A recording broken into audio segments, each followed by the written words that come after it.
when in flow, one of the things that happens is our sense of self goes offline and quietens down. And we get this sort of sense of absorption in the activity and selflessness.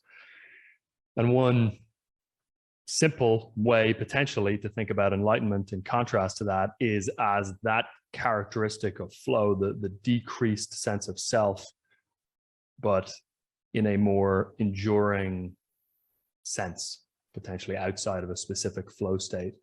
I'm curious if you feel there is accuracy there. And I'm also really curious about how you conceptualize the concept of enlightenment and whether you think it's even, real, so to speak.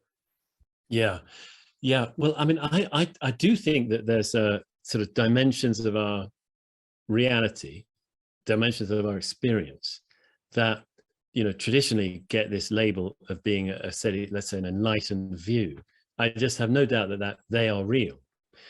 Whether there's a perfectly enlightened person who's constantly in a state of full enlightenment or something, I have no idea. I'm certainly not.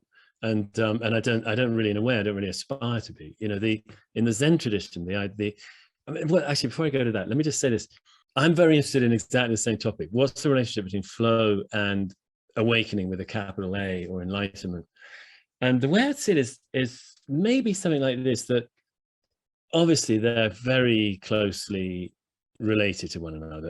And I agree, it's all about the sense of self and it going offline.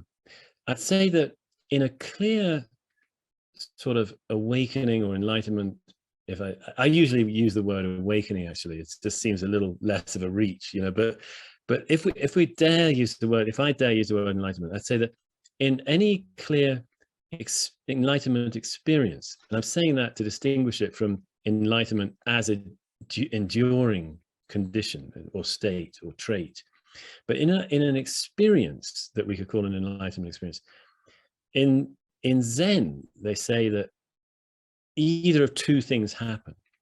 The first is that you clearly see that what you've taken your sense of self to be and have sort of believed in and identified with and kind of given your allegiance to, it's never really been there the way you thought it had been there. So it's not necessarily the self goes quiet or dormant or offline.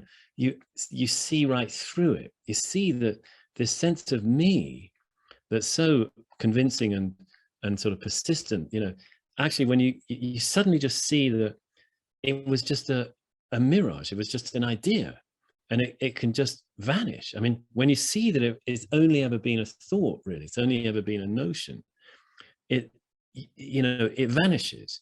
Now, of course, in most cases, it comes right back, whether it's a few minutes, hours, days, or occasionally weeks later, it comes back, or maybe even months or years, but it will come back in most cases, So that's one possibility in quote unquote enlightenment. But another possibility is actually that it's not so much about the self, although it may also be, but you also see that the very world you're looking at has also been a kind of mirage. Now, people don't like hearing this, understandably, and unless you undergo a glimpse like that, you don't really need to worry about it, but you can suddenly see that what you had, understood to be this sort of solid world in front of you, all around you, and you're made of, actually also is a kind of mirage. And it's they say in Zen that it's easier to see the first than the second, and then there's a third possibility, which is that you see through both at the same time.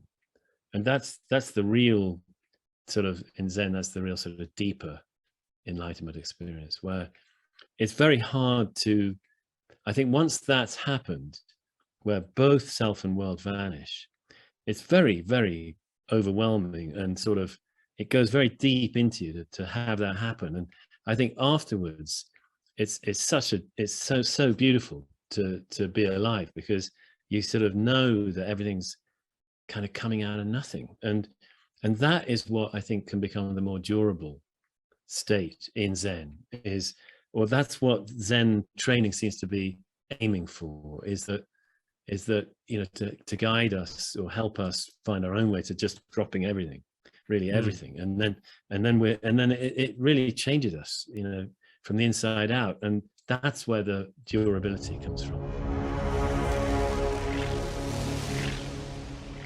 If what you've heard on Flow Research Collective Radio has been helpful, please consider doing us a solid and leaving us a review on Apple Podcasts, Spotify, or wherever you are listening to this.